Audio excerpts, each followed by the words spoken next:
Neste livro, que ficou em primeiro lugar na lista do The New York Times, a autora Brené Brown trata de assuntos que costumam ser evitados, como vulnerabilidade, medo, vergonha e imperfeição.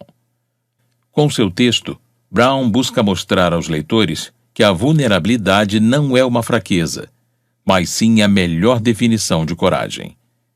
Quando fugimos de emoções complicadas como o medo e a decepção, também nos fechamos ao amor, aceitação e à criatividade. Por isso, a autora propõe lidar com estes dois lados da moeda para se ter uma vida plena. Já pensou em como as inseguranças podem ser a sua maior fonte de força? O livro de Brené Brown vai desafiar você a mudar a maneira como vive e se relaciona. Se interessou? Então, separe um tempo e acompanhe o nosso texto. A cultura de não ser bom o bastante. A autora inicia o seu primeiro capítulo expondo uma opinião popular. O mundo está cada vez mais narcisista. Enquanto os leigos usam o termo narcisismo para diversas situações, desde uma atitude arrogante até uma grosseria, os pesquisadores têm analisado o conceito de todas as formas possíveis. Alguns estudiosos analisaram as músicas que ficaram no topo das paradas nos últimos 30 anos e concluíram que boa parte dessas canções tem uma tendência para o narcisismo e hostilidade. A diminuição expressiva do uso de nós e nosso, e um aumento no uso de eu e meu. Declínio das palavras relacionadas à solidariedade e emoções positivas. Aumento das palavras relacionadas à ira e comportamentos antissociais, como ódio e matar. Outros pesquisadores também argumentaram que a incidência de personalidade narcisista mais que dobrou nos Estados Unidos nos últimos 10 anos. Com uma sociedade cada vez mais egoísta, nossa primeira inclinação é a de curar quem atua desta forma e o colocar em seu devido lugar. O que muita gente não compreende é que não se cura o narcisismo apontando defeitos e imperfeições. O narcisismo pelas lentes da vulnerabilidade. Ao analisar o narcisismo pelo ponto de vista da vulnerabilidade, podemos enxergar esta prática como o medo da humilhação de ser alguém comum. Aquele receio de nunca se sentir bom o bastante para conquistar os seus objetivos, ser notado, amado ou aceito. Quantas vezes você inconscientemente já pensou no que fazer para ter uma quantidade maior de curtidas no Facebook ou no Instagram? O desejo de acreditar que o que estamos fazendo tem importância é facilmente confundido com o estímulo para sermos extraordinários. O problema de nunca ser bom o bastante. Você já ouviu falar na escassez? No âmbito psicológico, a escassez é a sensação de nunca ser ou ter o bastante. Basta analisar como passamos parte dos nossos dias. É comum nos deparar que estamos sempre reclamando ou nos preocupando com algo que não temos ou somos em quantidade ou grau suficiente. O que torna esta avaliação diária tão dolorosa é que estamos sempre comparando a nossa vida, em todos os aspectos, com uma visão de perfeição inatingível propagada pela mídia. Também nos comparamos com a visão ficcional de quanto alguém próximo de nós já conquistou e até com a nostalgia do passado. A escassez atua com 3 componentes: a vergonha, comparação e desmotivação. Ao ter a lista de perguntas para cada um destes componentes e tentar responder, tenha em mente todos os ambientes e sistemas sociais de que você faz parte, como escola, trabalho, família, grupo de negócios, etc. 1. Vergonha. O medo do ridículo e a depreciação são usados para manter as pessoas na linha? Apontar culpados é uma prática comum? O valor de alguém está ligado ao sucesso, produtividade ou obediência? Humilhações são frequentes? Perfeccionismo é uma realidade? 2. Comparação. Há comparação e disputa o tempo todo? A criatividade tem sido sufocada? As pessoas são confinadas em padrões estreitos? Há um modo ideal de ser que serve de medida para todos? 3. Desmotivação. As pessoas têm medo de correr riscos e tentar coisas novas? É mais fácil ficar quieto do que compartilhar experiências?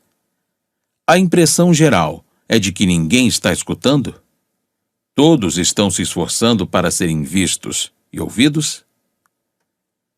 O oposto de viver em escassez não é cultivar o excesso. Os dois são os lados da mesma moeda. O oposto da escassez é o suficiente ou plenitude. Em essência, é a vulnerabilidade, ou seja, enfrentar a incerteza, a exposição e os riscos emocionais com a certeza de que você é boa o bastante. Derrubando os mitos da vulnerabilidade. Mito 1. Vulnerabilidade é fraqueza. Este é o mito mais conhecido e aceito pela sociedade, assim como é o mais perigoso. A vulnerabilidade não é algo bom ou ruim. Ela é o centro de todas as emoções e sensações. Então, acreditar que a vulnerabilidade é fraqueza é a mesma coisa que acreditar que todos os sentimentos são fraquezas. A nossa rejeição à vulnerabilidade vem muito da sua associação com sentimentos negativos, como medo, vergonha, tristeza e decepção. Contudo, ela também é berço de emoções e experiências que tanto almejamos. Quando estamos vulneráveis, o amor nasce, assim como a alegria, aceitação, coragem e empatia. Se abrir para o amor é bastante incerto, não é mesmo? É se tornar vulnerável a quem se ama. Afinal, não temos nenhuma segurança de que vamos ser amados de volta. Mesmo assim, você consegue imaginar viver sem amar e ser amado?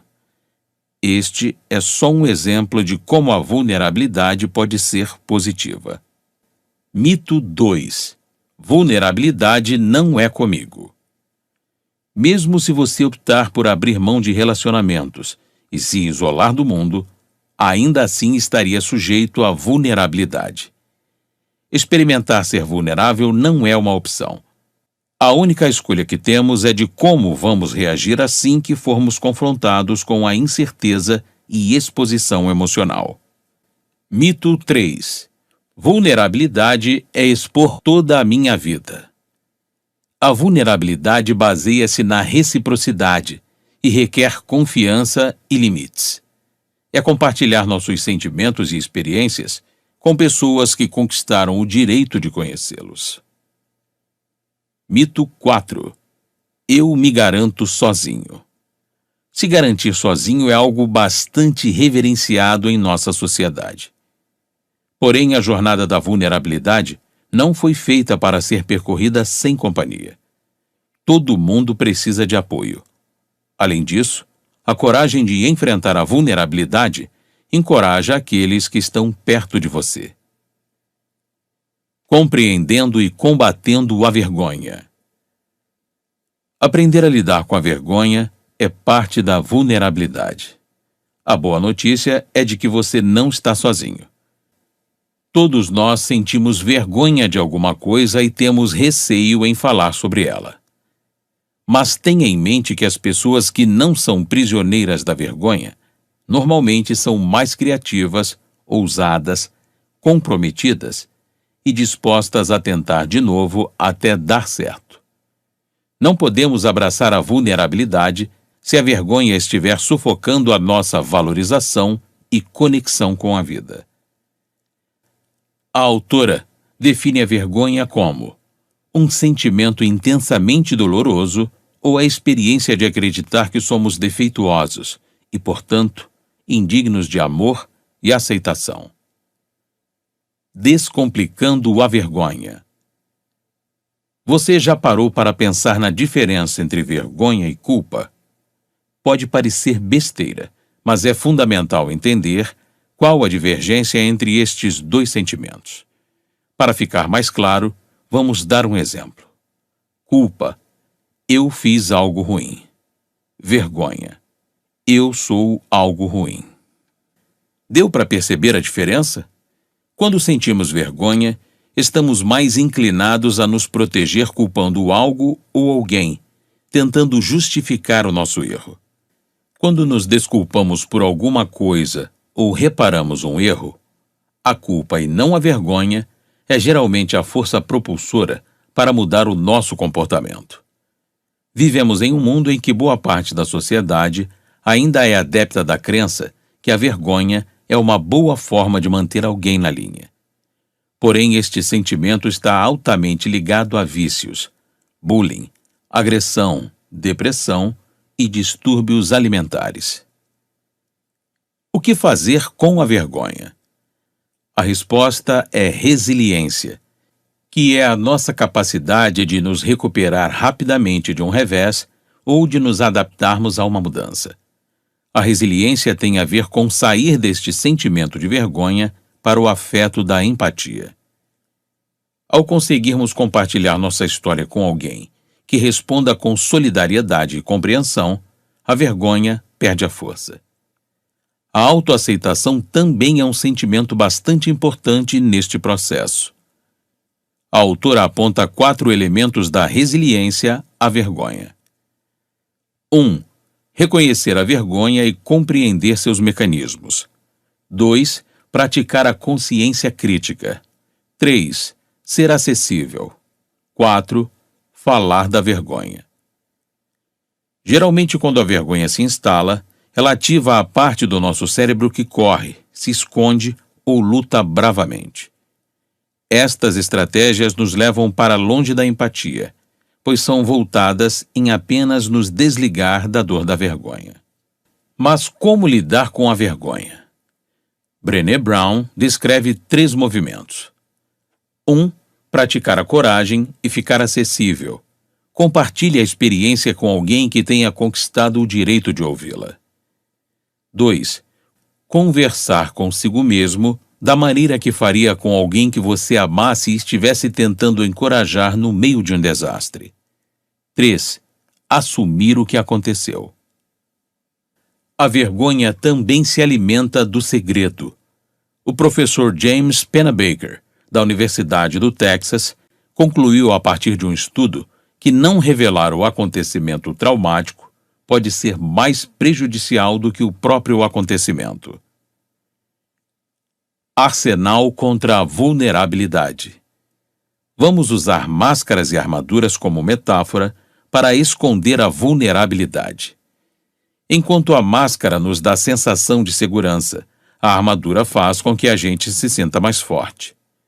O engraçado é que, apesar de protegermos a nossa própria vulnerabilidade, nos sentimos frustrados quando encontramos alguém protegido por máscaras e armaduras. Escudos universais contra a vulnerabilidade. 1. Escudo da alegria como mau presságio. Em uma cultura de profunda escassez, ou seja, nunca se sentir seguro ou certo bastante, a alegria parece uma farsa. Sabe quando pensamos, as coisas estão indo bem, algo de errado vai acontecer? De acordo com a pesquisa da autora, isso acontece porque a felicidade nos deixa vulneráveis. A gratidão é como um antídoto para a alegria como mau presságio. As pessoas que foram pesquisadas pela Brené Brown disseram como praticam a gratidão. Geralmente elas mantêm diário e até realizam cultos com a família dizendo pelo que são gratos. 2. O escudo do perfeccionismo. O perfeccionismo não é o caminho que nos leva aos nossos talentos ou sentidos da vida. Ele é um desvio perigoso. Ele não é uma busca pela excelência, e sim um método de defesa. É a crença de que se fizermos algo com perfeição, podemos diminuir ou evitar a dor da culpa e da vergonha. Também é autodestrutivo, já que não existe nada perfeito. Para ficarmos livres da perfeição, é preciso caminhar uma longa jornada, que sai do que as pessoas vão pensar para eu sou bom o bastante. Este é um caminho que começa com resiliência à vergonha, amor próprio e aceitação. É preciso aceitar a verdade sobre quem somos, de onde viemos, em que acreditamos e na natureza imperfeita de nossa vida. Precisamos pegar leve nas cobranças e apreciar a beleza de nossas falhas e imperfeições. 3. O escudo do entorpecimento.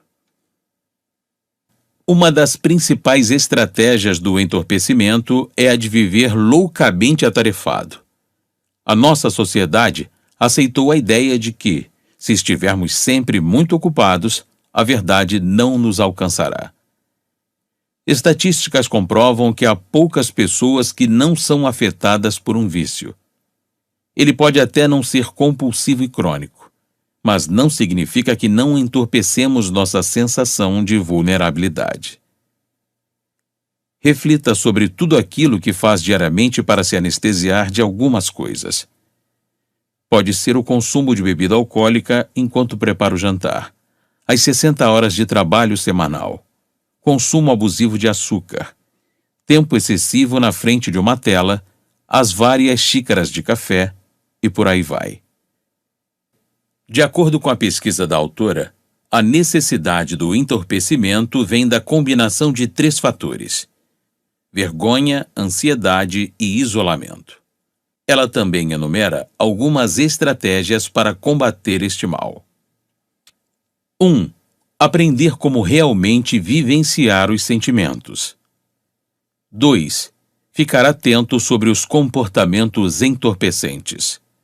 3. Saber lidar com o desconforto das emoções difíceis. Escudos menos usados. 1. O escudo viking ou vítima. Ainda em sua pesquisa, Brené Brown identificou um grupo de pessoas que não viam utilidade na vulnerabilidade. Estes entrevistados acreditavam que todo mundo, sem exceção, fazia parte de uma destas 2 equipes mutuamente exclusivas. 1. Vítimas. Tolo que está sempre passado para trás e não consegue se impor.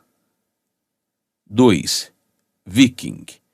Alguém que enxerga a vitimização como ameaça, então se mantém no controle e nunca demonstra vulnerabilidade. Escudos de superexposição. Lembrando que superexposição não é vulnerabilidade. Na verdade, ela pode causar isolamento, artificialidade e desconfiança. 1.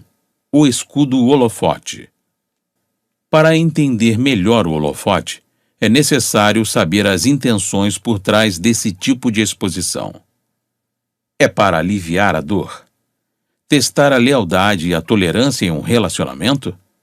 Forçar um novo contato? Infelizmente, na maior parte dos casos, o uso desse escudo tem o resultado contrário daquilo que esperamos. As pessoas se assustam, se retraem e a nossa vergonha e isolamento aumentam. Quando expomos nossa vulnerabilidade para quem não temos um vínculo genuíno, a reação emocional deles é se retrair. 2. Escudo invadir e roubar. Aqui, a vulnerabilidade é usada como forma de manipulação. O invadir e roubar como escudo tem a ver com invadir as fronteiras sociais das pessoas com informações íntimas e, então, roubar toda a atenção e energia possível. 3. O escudo zigue-zaguear. Esta é a metáfora perfeita para a maneira como gastamos uma energia enorme tentando driblar a vulnerabilidade quando custaria muito menos esforço enfrentá-la de frente. Nesta forma de escudo, a pessoa tenta controlar uma situação dando as costas para ela e fingindo que ela não existe. 3. O escudo desconfiança, crítica, frieza e crueldade. Estas características, além de manter a sua vulnerabilidade à distância, têm o poder de funcionar como uma arma, ferindo as pessoas que estão vulneráveis e as colocando em posições difíceis. Trabalhando as mudanças e fechando a fronteira da falta de motivação. Estamos vivendo de acordo com aquilo que pregamos? Para desenvolver uma estratégia de transformação coerente e eficaz, é essencial confrontar nossas virtudes desejadas com as praticadas, ou seja, como nós realmente vivemos, sentimos, pensamos e agimos. A fronteira da falta de motivação. A falta de motivação é um problema comum em diversos ambientes. É comum nos desligarmos e deixarmos de nos envolver com alguma coisa para proteger nossa vulnerabilidade. A distância entre as virtudes praticadas e as desejadas é chamada de lacuna de valores. A expectativa de valores que não se pode alcançar é uma das razões para a desmotivação. Ousadia para rehumanizar a educação e o trabalho. Nós já comentamos que um dos obstáculos para a criatividade e inovação é a vergonha. Aquele medo e angústia de ter a ideia humilhada na frente de todos os colegas. Para recuperar a criatividade, a inovação e o aprendizado, os líderes precisam se comprometer a rehumanizar a educação e o trabalho. Mas o que isso significa? Significa que é preciso entender como o padrão de escassez está afetando a maneira como trabalhamos e lideramos. Além disso, é necessário abraçar a vulnerabilidade e reconhecer e enfrentar a vergonha. Reconhecendo e combatendo a vergonha. Vergonha produz medo, diminui a nossa tolerância à vulnerabilidade e atrofia a criatividade, motivação, inovação, produtividade e confiança. Geralmente este sentimento é algo mais velado. Por isso, Brené Brown demonstra alguns sinais de que a vergonha já impregnou na cultura da empresa ou escola. São eles: culpa, fofocas, favoritismo, apelidos pejorativos e assédio. Quando vemos que a vergonha está sendo tratada como uma ferramenta de controle e gerenciamento, é preciso tomar providências para acabar com essa atitude. Diminuir a lacuna de valores com feedback de qualidade. Sem feedback não há mudança transformadora. Quando não conversamos com nossos liderados sobre seus pontos fortes e oportunidades de crescimento, eles começam a questionar as suas contribuições. Criando filhos plenos. Quem não gostaria de ter um manual de instruções sobre como criar os filhos, não é mesmo? Se a criação dos pequenos já é difícil, imagine na cultura da escassez. Por isso, precisamos ajudar nossos filhos a entender, potencializar e aproveitar sua estrutura emocional. Lhes ensinar a combater as insistentes mensagens da sociedade que dizem que eles nunca serão bons o suficiente. A vulnerabilidade está no centro da história familiar. É ela quem molda quem somos e quem nossos filhos são. Em outras palavras, para as nossas crianças se amarem e se aceitarem como são, é preciso que a gente também se aceite e se ame como somos. Como pais, é a nossa função ajudar os pequenos a enfrentar a vergonha e desenvolver a dignidade. Só vale ficar atento aos pré-requisitos que, conscientemente ou não, estamos transmitindo a eles. Também é importante combater a sensação de perfeccionismo nas crianças e adolescentes. Na verdade, coloque em prática na criação tudo aquilo que você já aprendeu até agora. E não se esqueça da importância de ensinar a resiliência, autoaceitação e de como diminuir a lacuna de valores. Acreditar na revelação. Todo este livro de Brené Brown é fundamentado em diversas pesquisas que a autora realizou ao longo dos anos. A jornada da pesquisa. Em seu doutorado, a autora se apaixonou pela riqueza e profundidade da pesquisa qualitativa. Entre sua metodologia preferida está a teoria fundamentada de dados. Nela, a pesquisadora desenvolve teorias baseadas em experiências, ao invés de comprovar ou desmentir teorias já existentes. Em seu estudo sobre a vergonha e vulnerabilidade, Brown entrevistou 750 pessoas do sexo feminino e 530 do sexo masculino. Ou seja, tudo aquilo que é descrito em seu livro tem como base as respostas de mais de 1.200 entrevistas realizadas. Então, o que achou do livro de hoje? Está preparado para enfrentar a vergonha, acabar com o sentimento de escassez e aceitar a vulnerabilidade em sua vida? Esperamos que as informações demonstradas tenham servido como um impulso para a sua transformação.